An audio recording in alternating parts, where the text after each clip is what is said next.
Welcome to the Neuropathy Support Group and Podcast. I'm Chris, and I'm so glad you tuned in. It's my hope with this podcast to help all of us gather information that might help those that need support dealing with this debilitating issue. Hello, and welcome to this podcast. Before we get started, let's get the formalities out of the way with the medical and privacy disclaimer. I am not a doctor or medical professional. The information on this podcast is from personal experiences and is meant for group support. Additionally, the information discussed is not meant to diagnose, treat, or cure any underlying conditions associated with neuropathy. All names here within are private and will not be shared with any outside sources. Please consult your healthcare provider before making any health decisions. If you have medical concerns or an immediate emergency, please contact your doctor or dial 911. Well, hello everyone, how you doing? Here we are, Monday, July 4th. I hope everyone has a very safe night with fireworks. Enjoy yourselves with your families. So tonight should be a good night for all of us. And just put your pain away on the back burner for right now, so you can enjoy tonight and enjoy this day. So today's episode is going to be about 10 foods to help beat rheumatoid arthritis inflammation. Now, I know I've talked about this before in one of my later episodes, but the reason why I'm doing this again because things change and there's always some that are added or some that are taken away. So better that it is for me to give you an update of the most recent foods. I found a more recent article on this subject, and this is again from Everyday Health, their website, which I'll post on my Facebook page. The most troubling symptoms of rheumatoid arthritis is pain, stiffness, and swelling. They stem from the same source, inflammation. So what do you do? A study published in April of 2021 showed that patients with rheumatoid arthritis and significantly more pro-inflammatory diets and those individuals with RA who were able to lower diet-associated inflammation between 2011 and 2017 were also able to maintain a low disease activity. That particular result was extraordinary, strong, and consistent, as indicated by more than 3.5 times greater odds of maintaining good control over the disease compared with those who did not adopt a more anti-inflammatory diet. So, is there such a thing as joint-friendly food? Although the compounds in many foods are said to improve RA symptoms, more research is needed to determine how much of those compounds would have to be eaten to derive the benefit. What scientists know for sure is that there are important links between your stomach and inflammation, and what Western diets, with their emphasis on the fast, cheap, and highly flavorful creations, the conditions for diseases like RA tend to flourish. It's certain, for starters, that obesity is a risk factor for inflammatory conditions. Body fat generates substances that generate inflammation, and the more fat there is, the more inflamed the body will be. In addition, the foods that lead to obesity, ones in high fat, sugar, salt, and processed ingredients, are known to increase inflammation. Also, scientists are increasingly finding out more about the ways that intestinal bacteria imbalances, which may result from high-fat, low-nutrient foods, contribute to these conditions. So what is an anti-inflammatory diet? With that said, changing your diet probably won't reduce inflammation enough for you to forego other RA management treatments, but it can help reduce the amount of medication needed and the side effects of the medication. So one of them is olive oil. They work in much the ways NSAIDs do. Researchers have become interested in the anti-inflammatory benefits of olive oil because people who eat a traditional Mediterranean diet, which is rich in olive oil, seem to have fewer health conditions related to inflammation, such as degenerative joint disease and diabetes. Researchers have found a compound in extra virgin olive oil appears to suppress the same pain pathway as NSAIDs do, such as ibuprofen, which makes it a great olive oil for use with cooking foods or in recipes that, like salad dressing, is part of your daily management plan when living with pain. Number 2. Vitamin C is important for tissue repair. Vitamin C is a dietary component necessary for the synthesis of collagen, which helps build and repair blood vessels, tendons, ligaments, and bone, and is therefore helpful for people with osteoarthritis. Aim for a total vitamin C intake of 75 milligrams per day for women and 90 milligrams per day for men, the current U.S. recommended dietary allowance. And if you're pregnant, aim for 85 milligrams, and if you're lactating, 120 milligrams. Citrus foods such as oranges, grapefruits, lemons, and limes are rich in vitamin C and are also good sources of inflammation-fighting antioxidants, which are beneficial for those with rheumatoid arthritis. Citrus, however, may interfere with the body's ability to produce certain RA medications. If you're taking meds that can be affected by citrus, you may need to get vitamin C from other sources, such as tomatoes, peppers, melons, strawberries, kiwi, or potatoes. A half a cup of cooked broccoli, for example, has over half of the recommended vitamin C daily value. Another option is to avoid taking your medication with citrus juices. Instead, have the juice or citrus fruit at another time of the day, and talk with your health care provider to figure out what's best for your diet and medication routine. Number 3. So it's Sunday morning right now. I kind of wanted to get this episode done before 4th of July in case we've got something going on, but let me continue on. Number 3, inflammation fighting potential. So some doctors recommend that you make 1 or more servings of fresh or frozen berries, such as blueberries, raspberries, strawberries, blackberries, or huckleberries, part of your daily diet. These little fruits pack powerful antioxidant compounds, which fight inflammation and cell damage. The amount and combination of the compounds vary by the type of berry, and there's so many different varieties that you can make that your goal to use. Number 4, carrots pack anti-arthritis vitamin A and beta-carotene. Add carrots, squash, and sweet potatoes to your anti-arthritis shopping list. These and other orange-hued vegetables are rich in vitamin A and beta-carotene, both of which are believed to fight inflammation. Cooking seems to increase the availability of these compounds. For the biggest benefit, eat these vegetables on a regular basis in recommended serving sizes rather than overdoing it by eating them in large quantities. A single serving of carrots is a half a cup, or about 1 large carrot, or 7 to 10 baby carrots. Number 5, whole grains may help you lose weight and lessen pain. I like that one. I might have to try this.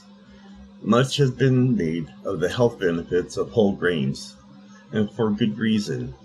Whole grains are simply grains that will have all 3 parts of the original grain: the bran, which is the outside, the endosperm, and the germ. Whole grains are better sources of fiber and other important nutrients such as selenium, potassium, and magnesium than refined grains.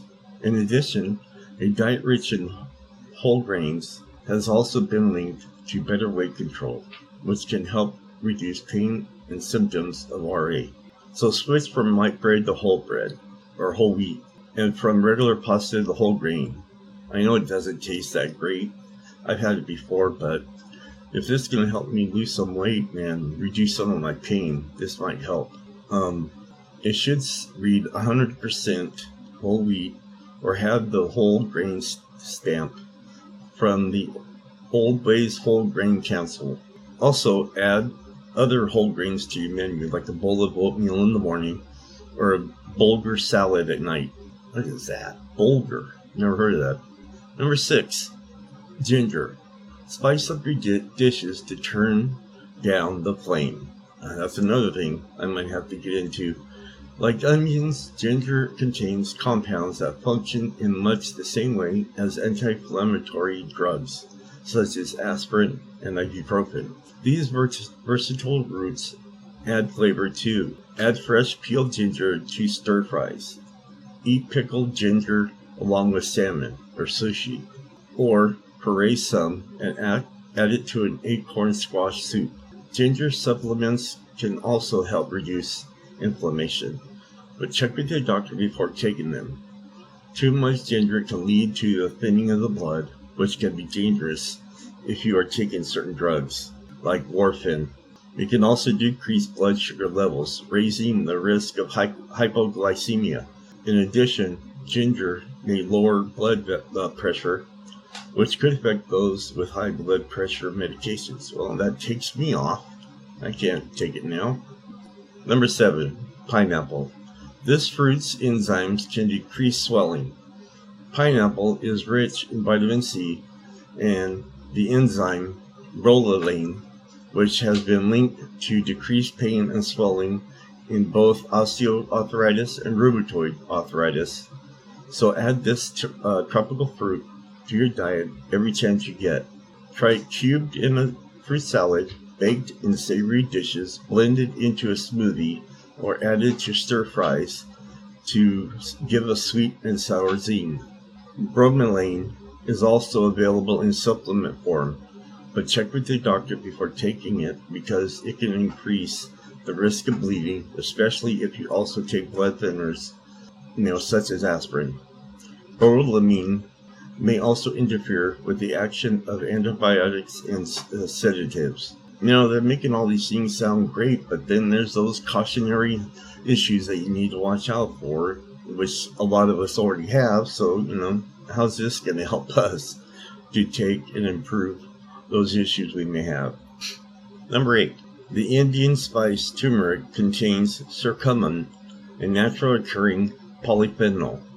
A study published in September of 2015 in the Food Chemical Toxicity or Toxicology suggested that the curcumin has antioxidant and anti-inflammatory properties. The jury is still out on how much is needed to get the beneficial effect, but why not add it to your cooking to zazz up your flavor? Number 9, green tea, which may soothe your joints. Green tea has an abundance of catechins that interrupt the expression of inflammation. Its effect on rheumatoid arthritis has been long studied. One such study, published in August of 2007 from the TAP, reported that the consumption of green tea offers an overall anti-inflammatory effect. However, most studies found a higher intake of green tea was associated with lesser disease activity. That sounds good, but I don't like tea and I don't like coffee. I don't drink either one of them. So I'm out on that one. Number 10, cherry juice may increase antioxidants. A study published in the Journal of Functional Foods found that the consumption of a tart cherry juice reduced levels of uric acid and increased specific types of antioxidants in the bloodstream. But more research is needed to determine how much cherry juice one must consume to achieve the benefits. Though, in moderation, it is a healthy food, so drink up. Add it to a seltzer of freshening libation instead of sodas. And that includes that part of the talk here with this episode, but I want to add on something because I still got a little bit more time. I want to add on something that has to do with rheumatoid arthritis. 5 summer activities that won't hurt hand joints and wrists and may even help. When the weather warms up and the days are long, most of us want to spend as much time outside as possible. And if you suffer from hand and joint pain, you absolutely don't have to sit on the sidelines while everyone else is having fun. The mental health and physical wellness benefits of being outside are well documented. Whether you want to enjoy the pool, a backyard barbecue, or an afternoon of cornhole, almost any activity can be modified to accommodate people with hand and joint health issues. And here's a list of some of the things that they say that you can do. Keep your joints feeling good at the pool or the beach. Nothing chills you out quite like a quick dip, and moving in water is kind to achy joints. The pool is great for swimming, walking back and forth, or any kind of upper or lower body exercise. Pool and beach games with the kids or grandchildren are also joint health winners. Try playing ring toss or diving for pennies. If you have a pool noodle, you can squeeze it for hand strengthening exercises. It's a great way to focus on fun and not exercise so much. Next, play ping pong or beanbag toss, but protect your hands and your wrists. These popular backyard games are a great pastime for people of all ages and abilities. If you have had hand pain, look for firmer beanbags. Some can be squishy, but the ones that are more filled are easier to grip.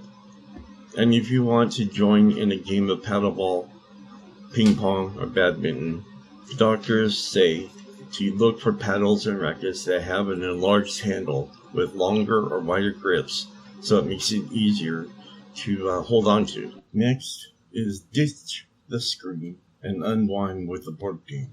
Old school games like checkers, jigsaw puzzles, and Scrabble may seem like indoor activities, particularly after 2 years of a pandemic that kept us all inside far more than we ever wanted to be. But you can bring them out to your patio or picnic table while you safely soak up a little bit of vitamin D. The pieces with checkers and Scrabble are small and light, and there's no reason for people with joint pain not to play games like that. Classic games are also a good reminder that stepping away from your computers and phones is a great way to connect with friends and family and avoid further discomfort that's associated with too much screen time. Another thing you could do is gardening. Flower therapy is healing, even if it's not always easy on the joints. But gardening can be tailored for people who live with hand and joint pain. Gardening is one of the most modified things you can possibly do. Use containerized raised beds, which are elevated and put much less stress on your body. But if you're more comfortable sitting, it's important to choose a raised bed that allows your body to directly face the plants. If you're twisting your body to access the planter, you are harming your body even more. Be sure to take breaks. And when it comes to pulling weeds, timing is everything. Do it after it has rained, when the ground is a little softer, and use pads or a rolling seat. And most doctors recommend using a hose with a spray nozzle that doesn't require squeezing, and look for lightweight, retractable hoses that are easier to maneuver. And finally, the last thing, cooking can be joint friendly when you grill. Doesn't everything taste a little more delicious when it's cooked outside? Firing up the grill is also great for people with joint pain because they're less heavy lifting and cleanup. Corn on the cob, for example, can be cooked quickly without having to lift heavy pots of boiling water. You can also use lightweight foil and recyclable pans on the grill, so you don't have to scrub pots and pans.